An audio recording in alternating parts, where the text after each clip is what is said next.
सुबह की पहली रोशनी, मंदिरों की घंटियों की आवाज़ और एक शहर जो सदियों से अपनी कहानियां संभालते खड़ा है।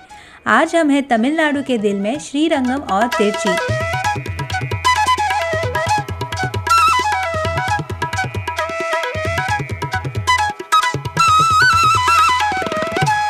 एक तरफ है श्रीरंगम, जहां दुनिया का सबसे बड़ा फंक्शनिंग हिंदू मंदिरों में से एक है, श्री रंगनाथ स्वामी मंदिर। ये सिर्फ एक मंदिर नहीं, एक पूरा टेम्पल टाउन है जहाँ हर गली, हर गोपुरा एक अलग कहानी सुनाता है। और दूसरी तरफ है तिरची यानी तिरुचिरापल्ली, हिस्ट्री और डिवोशन का परफेक्ट ब्लेंड। यहाँ का आइकॉनिक रॉकफोर्ट मंदिर एक मैसिव प्राचीन पहाड़ पे बना हुआ है और जब आप वहाँ से नीचे शहर को देखते हो तो पूरा तिरची रोशनी से चमक उठता है। ये सिर्फ एक डेस्टिनेशन नहीं, एक एहसास है तमिलनाडु की टाइमलेस लेगेसी का। तो चलिए इस सफ़र की शुरुआत करते हैं। नमस्कार, मेरा नाम है ग्रीष्मा और आप सभी का स्वागत है तमिलनाडु सीरीज़ के एपिसोड नंबर 5 में।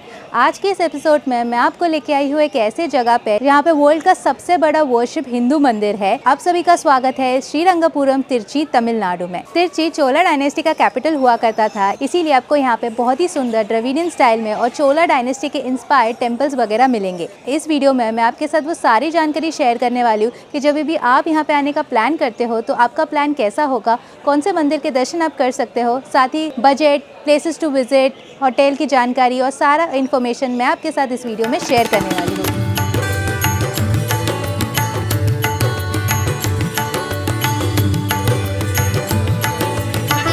इस ट्रिप को हम 2 पार्ट्स में डिवाइड करेंगे। पहले हम एक्सप्लोर करेंगे श्रीरंगम और उसके बाद तिरची शहर। दोनों ही नेबरिंग शहर है और प्रैक्टिकली एक ही रीजन के ही पार्ट है, लेकिन दोनों का अपना अलग चार्म और एक्सपीरियंस है। यहाँ तक पहुँचना भी काफ़ी आसान है। फ्लाइट से आने के लिए तिरची का इंटरनेशनल एयरपोर्ट है, ट्रेन से आने के लिए तिरची जंक्शन है जो एक इम्पॉर्टेंट रेलवे स्टेशन है, और श्रीरंगम का भी रेलवे स्टेशन है जहाँ से कई मेजर सिटीज़ से डायरेक्ट ट्रेन आती है। अगर रोड से आ रहे हो तो आसपास के शहर से आसानी से प्राइवेट और गवर्नमेंट बसेस मिल जाती है। मैंने ट्रैवल किया था तंजावुर से श्रीरंगम, जो कुछ 60 किलोमीटर है अप्रॉक्सीमेटली। इसके लिए रेड टैक्सी ये ऐप से कैब किया था, जो तमिलनाडु का लोकल कैब सर्विस है। मैं यहाँ पर 2 दिन बिताने वाली हूँ। पहले दिन का स्टे है श्रीरंगम में। यह है होटल KVM, जो श्रीरंगम के मंदिर से बस 10 से 12 मिनट की दूरी पर है। रूम्स काफ़ी अच्छे हैं और क्लीन भी।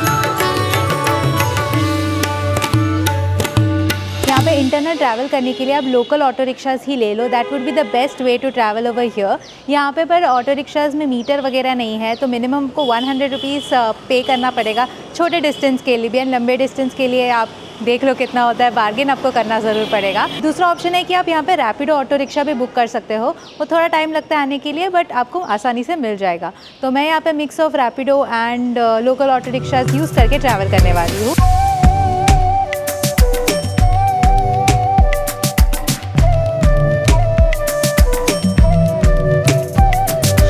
श्री रंगनाथ स्वामी मंदिर के लिए जाना जाता है एंड अभी मैं वहीं पे जा रही हूँ। ये दुनिया का सबसे बड़ा हिंदू वर्शिप टेम्पल है और ये इतना बड़ा है कि इस टेम्पल में 21 गोपुरास है। जी हाँ, आपने सही सुना, 21 गोपुरास, और ये around more than 50 acres of land में फैला हुआ है। तो इस टेम्पल कॉम्प्लेक्स के अंदर कई सारे दुकानें हैं, घर है, मार्केट एरिया है और फिर कई सारे गोपुरा है, और वो सब पार करके आपको मिलता है यहाँ का मेन टेम्पल, जो विष्णु जी को डेडिकेटेड टेम्पल है। तो अभी मैंने एंटर कर लिया है टेम्पल। सारे मार्केट को देखते देखते मैं आगे बढ़ रही हूँ और आपको मैं टेम्पल के अंदर मिलूंगी, जहाँ पे मैं आपको इस टेम्पल की जानकारी दूंगी।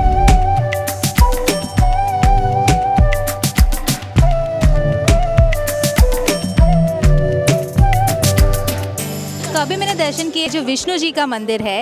ये 108 दिव्य दिसम मंदिरों में से एक है। 108 दिव्य दिसम वो मंदिर है जो विष्णु जी के 108 अलग अलग अवतार को डेडिकेटेड किया गया मंदिर है। ये मंदिर की बात करूँ तो ये चोला डायनेस्टी के द्वारा बनाया गया था। उनके जो पहले राजा थे, राजा धर्मावर्मा, उनके द्वारा ये मंदिर कंस्ट्रक्ट किया था। तो काफ़ी पुराना मंदिर है जहाँ पे आपको चोला डायनेस्टी का आर्किटेक्चर दिखाई देगा और द्रविडियन स्टाइल आर्किटेक्चर यहाँ पे दिखाई देता है। मंदिर के अंदर जाने के लिए 2 प्रकार के लाइन है। है, एक है जनरल एंट्री, दूसरा है आपको टिकटेड एंट्री। जनरल एंट्री में कोई टिकट नहीं है और टिकटेड एंट्री में आपको 100 रुपीज़ देना पड़ता है, तो थोड़ा सा उसमें लाइन कम रहता है। अगर आप वीकेंड्स पे आते हो या फिर फेस्टिवल्स के टाइम आते हो तो यहाँ पे हो सकता है कि आपको 1 से 1.5 घंटा मिनिमम भी लग सकता है। मैं गई थी 100 रुपीज़ के टिकट से और मुझे ऑलमोस्ट 40 to 45 मिनट्स लगा। तो दर्शन हो गया मेरा, काफ़ी अच्छा दर्शन हुआ। अभी हमें मंदिर का परिसर दिखाती हूँ। काफ़ी बड़ा मंदिर है, जैसे कि मैंने कहा कि मोर देन 50 एकर्स से भी बड़ा है ये मंदिर। यहाँ पे एक जगह है जिसका नाम है 1000 पिलर्स, यानी कि यहाँ पे 1000 पिलर्स है, तो वो सारे जगह भी दिखाऊंगी। साथ ही अन्य देवी देवताओं के मंदिरों के दर्शन भी यहाँ पे करवाऊंगी। तो चलो चलते हैं।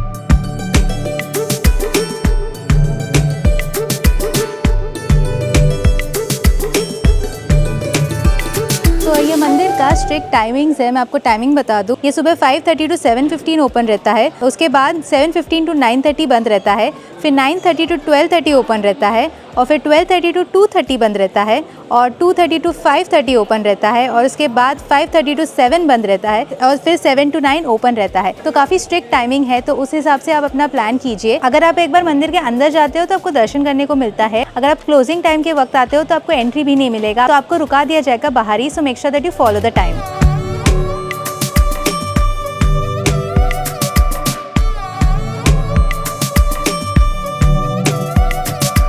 मंदिर की खास बात है कि यहाँ पे एक जगह है जिसका नाम है 1000 पिलर्स, यानी कि एक ऐसी जगह जहाँ पे 1000 पिलर्स एक साथ बनाए गए हैं। जैसे कि मैंने कहा कि ये मंदिर चोला डायनेस्टी के द्वारा बनाया गया था, तो उनके द्वारा ही बनाए गए यहाँ पे पिलर्स को देखने को मिलता है। इसे मंडपम कहते हैं, यानी कि मंडप होता है, एंड एक ओपन स्पेस है। वो ओपन स्पेस के आसपास चारों तरफ बहुत ही बड़े बड़े पिलर्स है, यानी कि 1000 पिलर्स है। आप जो मेरे पीछे देख रहे हो ये सारे वो 1000 पिलर्स हैं, एंड सारे पिलर्स में अलग अलग डिज़ाइन आपको देखने को मिलेगा, और सारे अलग अलग एनिमल्स भी उसमें बनाए गए हैं। तो काफ़ी इंटरेस्टिंग है और ये फैसिनेटिंग है कि इतना साल पुराना ये है, एंड आज भी हमें इसे देखने को मौका मिलता है। So I can not even imagine कि उस ज़माने में ये कितना ग्रैंड स्ट्रक्चर हुआ करता था।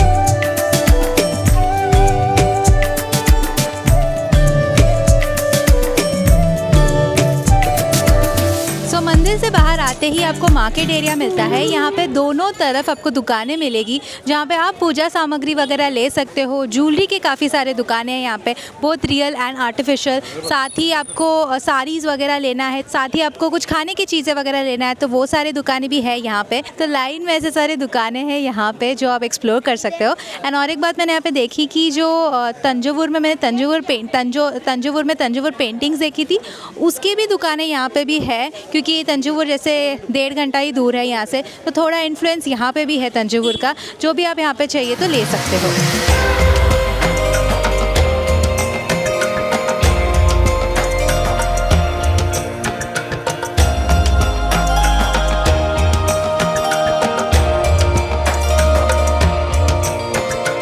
ओके, सो डिनर के लिए मैं आई हूँ at this place called as Archana's Annalakshmi restaurant. ये जो राजा गोपुरा है, द मेन गोपुरा, वहाँ से आपको राइट मारना है और आपको ये रेस्टोरेंट मिलता है।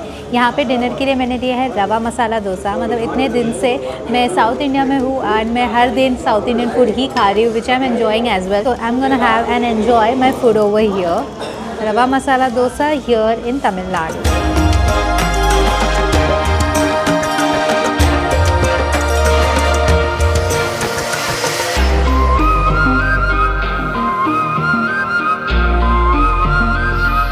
Good morning and welcome to day 2। आज के दिन की शुरुआत हम करने वाले हैं बस श्रीरंगम में और एक प्रसिद्ध मंदिर के दर्शन करके। पर मंदिर के दर्शन करने से पहले मैं यहाँ पे आई हूँ नाश्ता करने के लिए। तो मंदिर के बाजू में मुझे एक रेस्टोरेंट मिला जिसका नाम है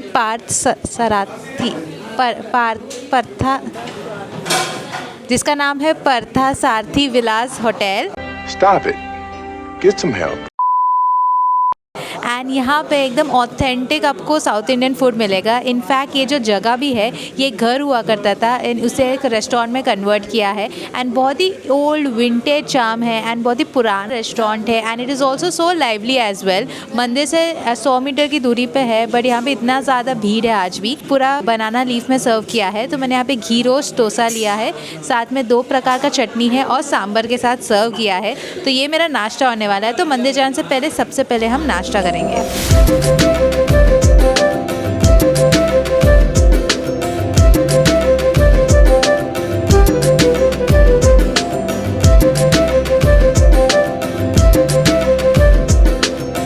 श्रीरंगम में दूसरा प्राचीन और प्रसिद्ध मंदिर जिनके दर्शन करने आप आ सकते हो वो है श्री जम्बुकेश्वर मंदिर, जो शिव जी को डेडिकेटेड मंदिर है।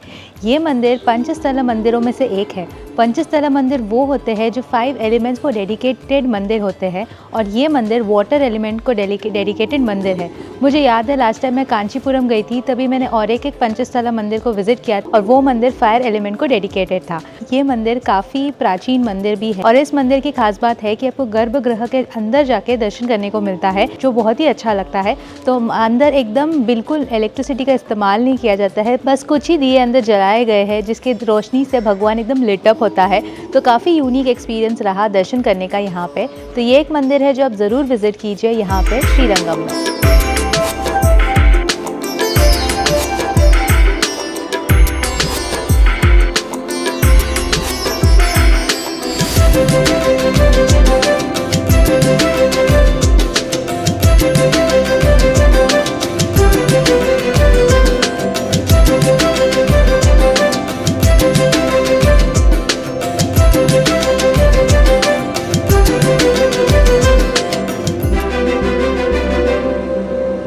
ओके, सो नेक्स्ट डे के लिए मैंने सोचा कि होटल चेंज कर लूँ एंड अभी मैं तिरची एरिया में स्टे कर रही हूँ। This is a hotel call as hotel breeze. It's a premium hotel and the room that I am also staying is also really nice spacious. इस होटल का एक ओल्ड वर्ल्ड चार्म है and has rustic furniture and बहुत ही spacious room है, clean room है and ये airport के पास है। तो कल मेरा रिटर्न है बैक टू मुंबई, तो इसीलिए मैंने सोचा कि एयरपोर्ट के पास होटल ले लूँ and this is where I am staying here as well. तो मैंने आपको इस वीडियो में 2 होटल दिखाए, एक श्रीरंगम में और दूसरा यहाँ पे तिरची में। डिपेंडिंग अपॉन योर कन्वीनियंस आप श्रीरंगम में या फिर तिरची में कहाँ पे भी स्टे कर सकते हो। अगर आप एयरपोर्ट के पास रहना चाहते हो तो आपको तिरची में स्टे करना पड़ेगा, अगर आप मंदिर के पास रहना चाहते हो तो आपको श्रीरंगम में स्टे करना पड़ेगा। So this was a hotel information that I want to share about my stay here in तिरची।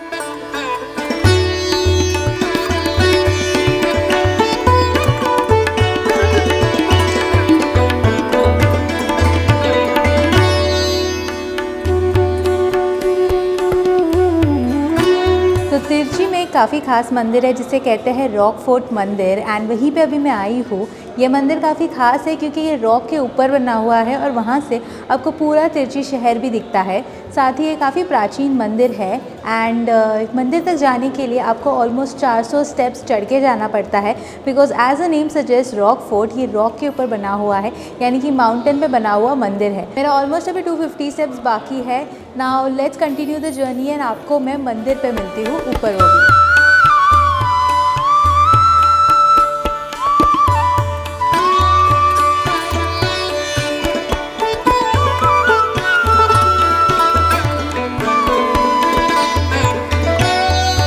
Rockfort मंदिर यानी कि मेन मंदिर के जाने से पहले हमें मिलता है भगवान शिव और पार्वती का मंदिर, जिनके दर्शन हम सबसे पहले करते हैं। ये मंदिर भी काफ़ी सुंदर है एंड जब भी आप यहाँ पे आते हो आपको सबसे पहले पार्वती मंदिर मिलता है जिनके आप दर्शन करोगे। उसके बाद आपको शिव जी का मंदिर मिलता है जिसमें बहुत ही बड़ा शिवलिंग है जिनके आप दर्शन करते हो। एंड जब भी आप शिव जी के मंदिर पर आते हो तो इस मंदिर की सीलिंग्स पर ज़रूर देखना बिकॉज इतना सुंदर पेंटिंग वगैरह किया है, हैंड पेंटिंग है। इनफैक्ट सीलिंग पे ही नहीं वॉल्स पे भी काफ़ी सुंदर पेंटिंग है एंड इतना अच्छा एक्सप्रेशन है इन सारे पेंटिंग्स का, तो बहुत ही सुंदर बनाया है इस जगह पे। तो डेफिनेटली पहले यहाँ पे आके दर्शन लीजिए। उसके बाद अभी हम आगे बढ़ेंगे रॉकफोर्ट मंदिर की ओर जो है गणेश जी का मंदिर।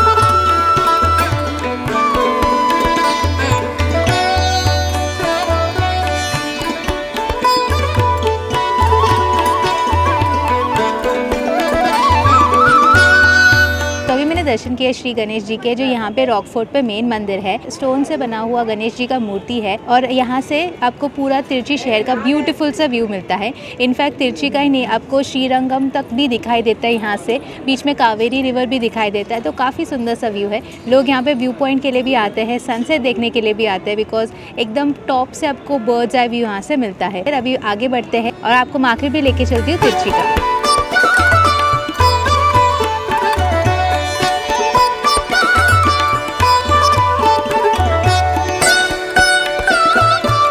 से वापस आके मैंने यहाँ पे स्नैक ब्रेक लिया। गरम गरम इडली और ठंडा ठंडा रोज़ मिल्क, सिंपल खाना बट बढ़िया खाना खाया और इसके बाद मैं तिरची के मार्केट्स को एक्सप्लोर करने निकल पड़ी।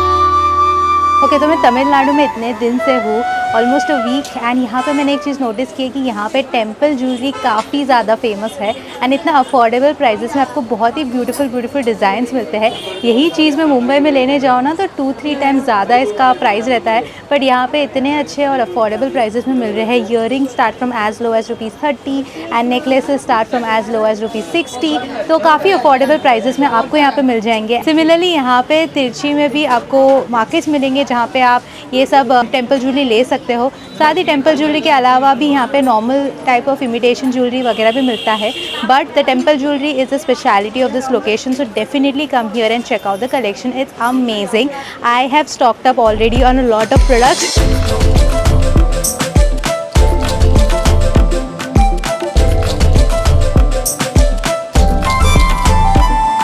Along with temple jewelry, Tamil Nadu is also very famous for its beautiful sarees. यहाँ पे तिरछी में भी आपको बहुत सारे दुकानें मिलेंगे जहाँ पे आप सारी शॉपिंग कर सकते हो। तो मार्केट एरिया में तो है ही दुकानें, साथ में अभी मैं आई हूँ पोथीज।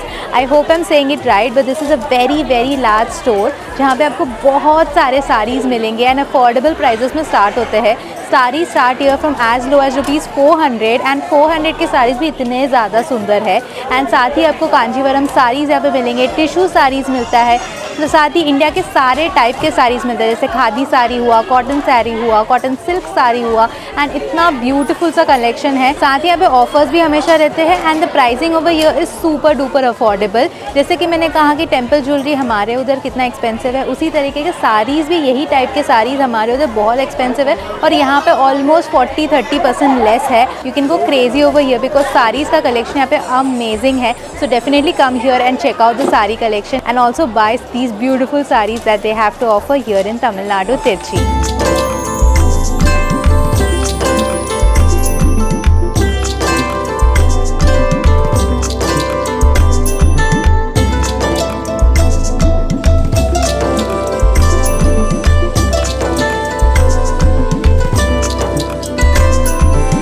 For dinner, I am at this place called as Sangeeta's Restaurant. ये रेस्टोरेंट चेन काफ़ी पॉपुलर है यहाँ पे, so I had to come and try it out. And ये वाला जो ब्रांच जो मैं अभी विज़िट कर रही हूँ, ये जो सारी शॉपिंग हमने किया पोटी से, उसके बगल में ही है, जस्ट वॉकिंग डिस्टेंस 1 मिनट का वॉक। एंड यहाँ पे बहुत ज़्यादा भीड़, as you can see also behind me, it's super famous and it's also super crowded as well. So यहाँ पे मैंने इडियप्पम लिया है which I actually like also, and ये कोकोनट स्टू और वेज कौरमा के साथ सर्व किया है।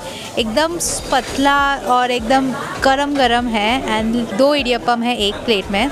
Let's taste and see how it is. Let me first have it with the coconut stew first. This is really very good, it's एकदम मुंह में melt होता है वैसा है। Let's try with the veg korma next, and the veg korma is equally very delicious. So this is going to be my dinner for today. Alrighty guys, so this brings us to the end of the Tirchi Tamil Nadu vlog. I hope you guys enjoyed it. ये रहे सारे places जो आप यहाँ पे आके visit कर सकते हो। वैसे देखा जाए तो एक दिन काफ़ी है पूरा ये ट्रिप करने के लिए। अगर आपके पास सुबह से शाम तक का समय है तो आप सुबह में श्रीरंगम के 2 टेम्पल्स को विज़िट कर सकते हो, दोपहर के टाइम आप रॉक फोर्ट जा सकते हो, शाम के टाइम आप शॉपिंग कर सकते हो। बट सिंस मेरे पास 2 दिन था तो मैंने आराम से अपने पेस में सारा प्लेसेस को कवर किया एंड बहुत ही अच्छा लगा यहाँ पे आके। तो अभी मैं am back at my hotel. This is the hotel lobby that you see right behind me, and I am calling it a day and also ending this vlog right over here. And also मेरा कल flight है back to Mumbai, that is back to home, which also means that this is the end of the Tamil Nadu series. बहुत ही अच्छा लगा सारे places cover करके, मतलब ये सारे प्लेसेस मेरे बाकी थे मेरे लिस्ट में, and finally I got to visit all of this beautiful locations here in Tamil Nadu. अभी मैं बोल सकती हूँ कि तमिलनाडु के मैक्सिमम प्लेसेस मैंने कवर कर लिए हैं, एंड इस बार मैंने बहुत सारे लोकेशंस कवर किए, स्टार्टिंग फ्रॉम मदुराई, वहाँ से मैं गई धनुषकोटी, रामेश्वर, उसके बाद आगे बढ़ के मैं गई करियागुड़ी और चेट्टीनाड, आतंगुड़ी कवर किया, उसके बाद और आगे बढ़ के तंजौर कवर किया, और अभी आगे यहाँ पे तिरची में मैं आई हूँ, which is the end of this vlog and the whole Tamil Nadu series as well. I'm so grateful for covering all these beautiful locations and बहुत अच्छा लगा यहाँ पे आके and embracing the South Indian culture which I really love and enjoy exploring and experiencing it as well. सारे videos मेरे channel पे already है, everything will be linked in the description down below, so do check out the previous vlog if you haven't already. Thank you so much for watching this video. If you liked it, make sure to give it a big thumbs up and subscribe to my channel if you haven't already. This is me Grishma signing off until I meet you again in a new place in a new city. Bye.